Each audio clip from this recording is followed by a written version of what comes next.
por la ley de voltaje de Kirchhoff. Primero, una vez que identificamos nuestro circuito, lo primero que tenemos que hacer es identificar las mallas. Esta vez nos damos cuenta que tenemos 4 mallas. ¿Qué son las mallas? Las mallas son circuitos cerrados que integran entre 2 o más elementos. Esta vez identificamos 4 mallas, lo que nos hace suponer que vamos a necesitar al menos 4 fórmulas para poder, 4 ecuaciones para poder resolver esta malla. En este caso, ya que esta malla tiene alimentación de intensidad de corriente, lo que hacemos es eliminar estas fuentes imaginariamente para poder obtener una supermalla. La supermalla, una vez que yo elimine estas fuentes, me va a quedar de esta manera, este caminito que está aquí. Porque ya resulta ilógico e innecesario calcular esto porque lo he eliminado. Una vez que yo haya resuelto la supermalla, comienzo a extraer la información que tengo, dándole un sentido a mi corriente. Mi corriente lo voy a hacer de manera horaria, en sentido a favor de las manecillas del reloj. Entonces yo me voy a posicionar en un punto cualquiera de mi supermalla que ya la hemos identificado y voy a decir que voy a empezar desde este punto. Entonces desde este punto, para extraer mi ecuación, lo primero que tengo que hacer es decir, cuando yo saque los voltajes de todas estas fuentes y resistencia, cuando yo saque este voltaje, siga por acá, el voltaje que pasa por aquí, el voltaje que pasa por aquí, el voltaje que pasa por esta resistencia y el de acá, y llevo aquí, cuando yo haga la sumatoria de todo esto, me tiene que dar igual a 0.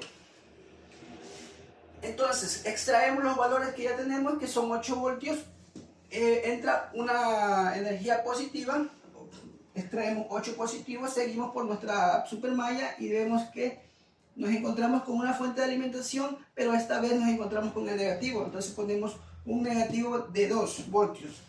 Seguimos por nuestra supermalla y nos encontramos con la primera resistencia. Esta resistencia no tenemos un valor de el voltaje, pero sabemos que por la ley de Ohm, voltaje es igual a intensidad por la resistencia. Entonces,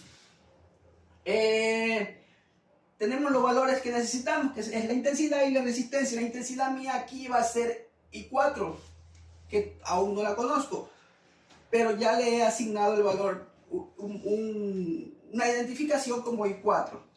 Pero si tengo el valor de la resistencia, que son 2 ohms, entonces la multiplicación de estos dos valores me va a dar el voltaje.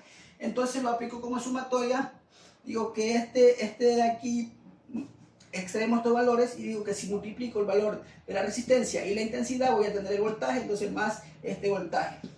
Sigo por el caminito de mi supermalla y voy a conseguir otra fuente de alimentación. De igual manera me he encontrado con un negativo, entonces me extraigo el valor de la fuente con el signo negativo. Sigo con mi supermalla y me encuentro con otra resistencia y aplicamos lo mismo, pero con la diferencia de que esta vez me he encontrado que en esta resistencia hay 2 intensidades. La primera intensidad, que es la de mi malla, de mi intensidad 3, que va a favor de mi manecilla del reloj, pero también tengo la intensidad 2 que está circulando por ahí. Entonces la intensidad que realmente tengo aquí es el residuo que yo obtenga al restar la intensidad 3 menos la intensidad 2.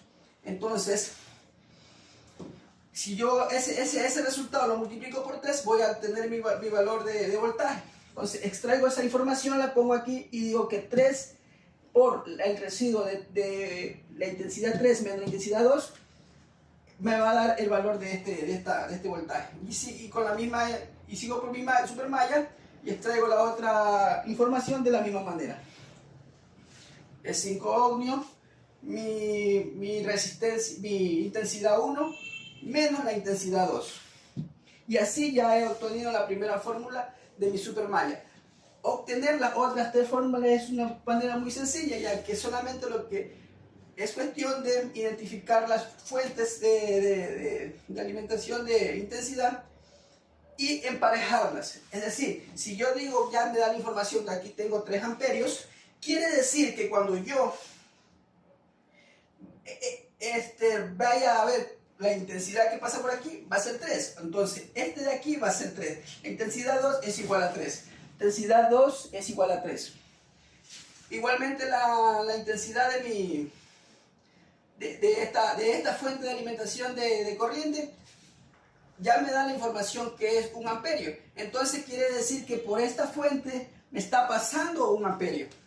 Pero, ojo, me pasan dos intensidades, la intensidad 3 y la intensidad 1. Entonces quiere decir que cuando yo reste la intensidad a la intensidad 1 y reste la intensidad 3, me tiene que dar 1. Entonces, 1 va a ser igual a la diferencia entre la intensidad 1 y la intensidad 3. De esta manera obtengo mi tercera fórmula y hago lo mismo con la cuarta fórmula. Digo que la intensidad 2, ya que la fuente me da 2 amperios, quiere decir que por ahí está circulando 2 amperios y que cuando yo saque el residuo de mi intensidad 4 y mi intensidad 1, es decir, que a la intensidad 1 el resto de la intensidad 4 me tiene que dar 2. Entonces, cuando yo el resto de la intensidad 1 y el resto de 4 me tiene que dar 2 y así he obtenido mi cuarta fórmula. El resto lo que toca hacer es simple operación matemática para reducir y sacar mis cuatro